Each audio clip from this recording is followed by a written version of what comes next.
الحمد للہ وحدہ والصلاة والسلام علی من لا نبی بعدہ اما بعد اعوذ باللہ من الشیطان الرجیم بسم اللہ الرحمن الرحیم یسألونک عن الساعة ایان مرساها النازعات۔ سورۃ الاعراف میں فرمایا یسألونک عن الساعة ایان مرساها قل انما علمها عند ربی لا یجلیها لوقتها الا هو ثقلت فی السماوات والارض لا تأتیکم الا بغتہ۔ صدق اللہ العظیم۔ قرآن مجید کے اندر ہم نے کہا سوالات ہیں جس کے ذریعے سے علم آتا ہے۔ آپ سے سوال کرتے 31 سوالات تو سرچ موبائل بتا رہا ہے، اس سے بھی زیادہ ہوں گے۔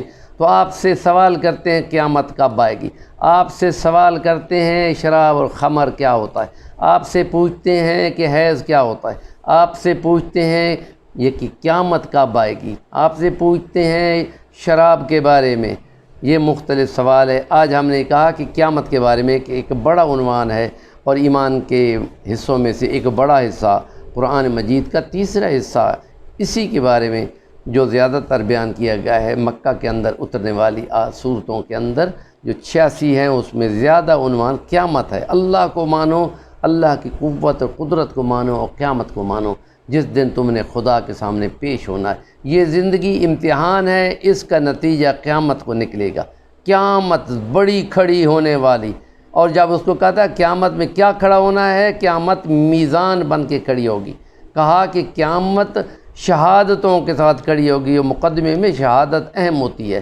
یوم یقوم الاشہاد، جس دن بڑی گواہیاں کھڑی ہوں گی، اور جس کے خلاف قیامت گواہیاں کھڑی ہوگی وہ تو مارا جائے گا۔ اس لیے تغابن بھی کہا کہ اپنے اعمال کا غبن تمہیں کروانا پڑے گا، باہم ایک دوسرے کے ساتھ مقابلے میں اعمال معاملات کے نتیجے بھگتنے پڑیں گے۔ تو قیامت کے دن سوالات، قیامت کے بارے میں سوال کے پوچھتے ہیں، اچانک آ پڑے گی بغتتاً۔ کسی مولوی صاحب نے یوں کہا کہ بغتے والے سال آئے گی۔ یہ جھوٹ چھپانا، سچ چھپا کر جھوٹ بولنے پہ بہت زیادہ لمبی زبان کر کے قیامت کے دن کی قینچی جو ہے نا آگ کی زبان کو کاٹے گی۔ اچانک آ پڑے گی، کسی کو کوئی پتہ نہیں گا۔ نشانیاں حدیث جبرائیل میں حضور نے بتا دی ہیں کہ جبرائیل جب آیا تھا تو اس نے سوال کیے تھے اسلام کے بارے میں، ایمان کے بارے میں، احسان کے بارے میں، قیامت کے بارے میں۔ آپ نے فرمایا تھا مل مسئول عنہا بعلم من السائل، پوچھا جانے والا پوچھنے والے سے زیادہ نہیں جانتا۔ تو اس نے کہا بالکل آپ نے سچ فرمایا، اچھا چلو نشانیاں بتا دیں۔ آپ نے فرمایا نشانیاں یہ ہیں کہ غریب غربت آئی، بالکل پیروں ننگے بدن ننگے، اونچی بلڈنگیں کھینچیں گے جو آسمان کو ہاتھ ڈال رہی ہوں گی، اور یہ کہ لونڈی اپنی مالکن کو جنے گی۔ اس سے مراد یہ ہوتا ہے کہ بیٹیاں اپنی ماں پہ حکم چلائیں گی، اور اللہ کے نبی نے فرما دیا تھا کہ جنت ماں کے قدموں کے نیچے ہے، اگر تم نے ڈھونڈی ہے تو ان کی خدمت کر کے ملے گی۔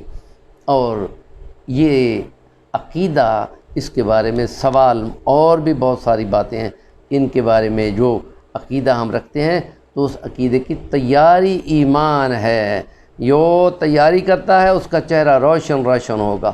جو اس کو اہم نہیں سمجھتا وہ دن اگر اٹھنا اس کو پڑے گا تو اٹھے گا تو صحیح۔ 1,24,000 انبیاء یہی وعدہ کرتے آئے ہیں اور خوشخبریاں دیتے آئے ہیں کہ مانو گے تو یہ جنت ہوگی، یہ جنت ہوگی، یہ جنت، اور نہیں مانیں گے تو پھر وعید تھی، وعید، ڈراوا جہنم ہوگی، یوں جلائے گی۔ لا تبقی ولا تذر، نہ تو چھوڑے گی نہ باقی چمٹی رہے گی، نہ تو چھوڑے گی نہ باقی چھوڑے گی۔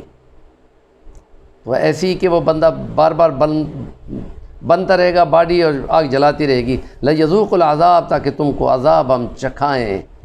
تو اس لیے قیامت کے دن کا ماننا بندے کی زندگی بناتا ہے، معاشرت بھی بنتی ہے، سیاست بھی بنتی ہے، معیشت بھی بنتی ہے، انفرادی زندگی بھی بنتی ہے، معاشرت کی زندگی بھی بنتی ہے۔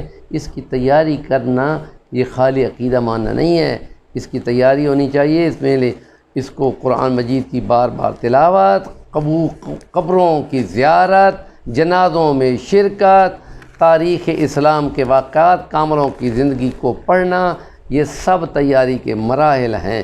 اور سب سے زیادہ اہم یہ ہے کہ جب بندے میت، مسلمان کی میت کو جب دفنانے جاؤ تو 3 مٹھیاں ڈالو، اور اس میں کہا منہا خلقناکم، پھر دوسری منہا وفیہا نعیدکم، پھر تیسری مٹی ڈالو مٹھی، ومنہا نخرجکم تارۃ اخری، ایک مرتبہ پھر تمہیں اس سے نکالا جائے گا، یہ عقیدہ بنایا جا رہا ہے۔ فیہا تحیون وفیہا تموتون ومنہا تخرجون، اس میں سے دوبارہ تم کو نکالیں گے۔ نبی کریم صلی اللہ علیہ وسلم نے فرمایا کہ سب سے آخر پہ میری نبوت ہے، اور جب قیامت قائم ہوگی تو سب سے پہلے میں اپنی قبر سے اٹھوں گا اور اپنے سر کو مٹی جھاڑتے ہوئے اٹھوں گا، اور یہ عقیدہ ہمارے اعمال بناتا ہے۔ نیکی کی بات کا ابلاغ ایمان ہونا چاہیے، اور جو اس کو آگے پہنچاتے ہیں وہ اس کے تاجر بن جائیں تاکہ زیادہ سے زیادہ اس کو نیکی ملے۔ وآخر دعوانا الحمدللہ رب العالمین۔